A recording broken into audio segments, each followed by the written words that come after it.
It is still to prove that images are sort of louder than words, but I did my best to sort of condense these very interesting thoughts into pictures. Kelly does a great job of sort of switching, flipping the pages. We started with Jean-Daniel Gerber. He said, actually, we made it sort of from the little side note in Financial Times to page 1. Now sustainability is the topic of the day. And we have the wind in our sails because it's actually also the consumers asking for more sustainable investments. Uli Maurer, with his keynote speech,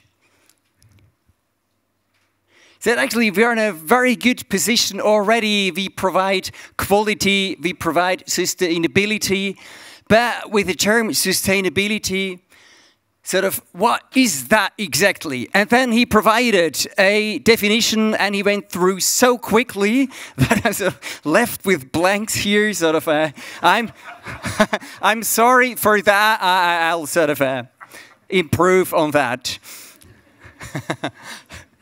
But in that, okay, we are really competitive already. We get even more competitive thanks to our focus on sustainability.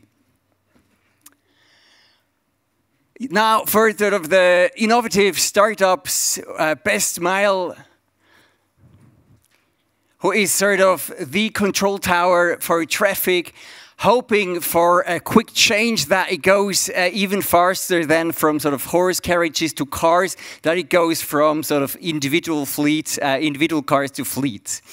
And fleets best actually self-driven or autonomously, what a word, driven cars. I mean, there's still some work to do. The technology is still learning, hitting the one or the other tree, but actually investment could help there. So then Tilman Lang, who got inspired by his son to actually say, hey, how do I invest my money to provide a prosperous future for my offspring? With something that is according with my values, that even with a budget under $1 million you can access, and that is actually fun, sitting on the couch and sort of placing your investments.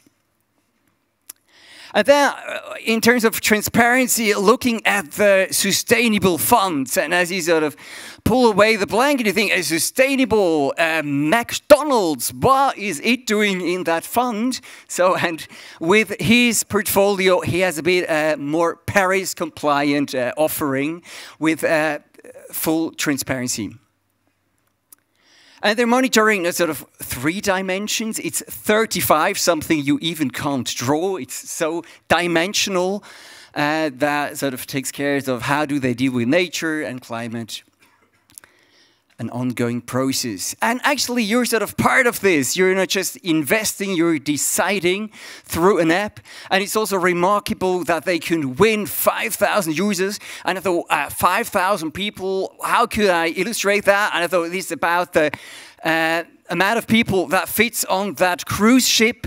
It's not necessarily that he found those investors on that cruise ship, probably, but it's actually amazing how many people they convinced for their case.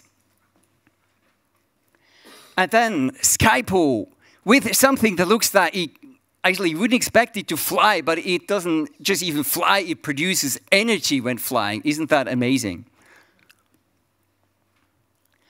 It compares well with sort of conventional wind turbines. It's 50% of the cost, it's 10% of the weight and 10% of the footprint. I mean, that's an amazing figures.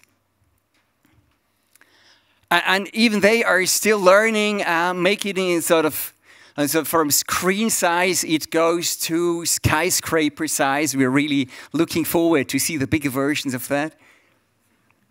Then with the first panels, what's the success factors? How do we move towards a more sustainable economy? It's probably by reducing the one or the other form, like 37B, that you need to fill in to found your company. or it's by sort of lowering the expectations in return, that you don't ask sort of 10 times the investment back. But it's also a good sign that actually, instead of going all into banking, there's some that are going to sort of Google, and hopefully once some smart people go to the innovative garage business. And yeah, there's even here room for improvement. Excited investors investing in phase A, supporting all the values, but then soon asking for super returns. And abandon sort of the heart a little. And when they buy startups, the rabbits buy the penguins and then serve carrots because that's corporate policy. So the encouragement to sort of treat them as they are. And yeah, it's easy to offer iPhones and people adapt quickly, but by changing social norms or hardware that's sort of supposed to last for centuries, it's really difficult to sort of make the replacement and the shift there. And yeah, we need to change technology, but we also need to change the markets that in terms of taxation and the short-term view that we get away from that. And inspiration about sustainability, there's a little in Switzerland, but there's a lot in the world out there, like the mailbox product in Africa. And it sums it up again, sort of the ecosystem is actually there, some minor tweaks, we have a huge potential to access. And yeah, there is...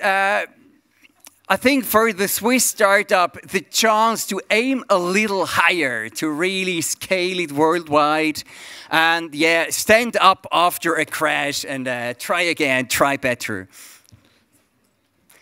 Then Sven Gentner, how do we link economy to the ambitious ESG goals? So how do we bring benefit to society, to the nature, and how do we introduce good governance? And they have ambitious goals, minus 40% in CO2, minus 32% in renewables, and this is a figure I love, 32.5 in energy consumption, so they're really accurate on that. I'm sure we'll reach that. But this actually for that goal, we need to work together from the economy, through the banks, insurances, to the consumers, that the information got to flow. And how is this information going to flow? Is by sort of creating a taxonomy that tells us what's actually sort of harmful and what helps the sustainable future. And they have the special system that tells you, okay, this company emits 40,243 tons of CO2. Do I really want to invest in that? And then you can make your decisions based on accurate information. And yeah, it's a huge shift, and this image doesn't want to suggest that the economy goes sort of lopsided while we're shifting, but it's actually a lot of work making that journey. And then we're moving towards the panel. How do we change the framework? Is it a burden or opportunity? What do we have here? Okay, yeah, a lot of investors, they started with some painful experiences sort of 20 years back. Try with full heart, invest in sustainable funds, and then they went up in fire. But nevertheless, they should try again. The situation has completely changed. And how to do that, how to make that shift, for example, like Avadis, starting with the own portfolio and optimizing their real estate for more efficient energy sources, or sort of shifting the funds towards ESG.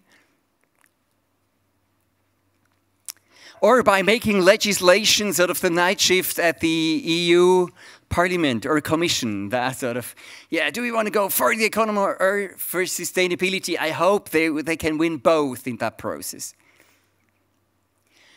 And the question was raised, yeah, that we have 1% of sustainable assets. Wouldn't that create a bubble? You know, we know all that moment when the chewing gum hits your face.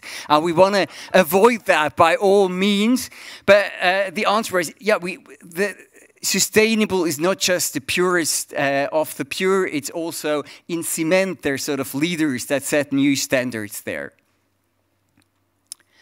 And yeah, shall we adopt that movement here in Switzerland? And the verdict is, yeah, okay, we have to speed up and we have to implement international standards. Anyway, we're not the island we think we are.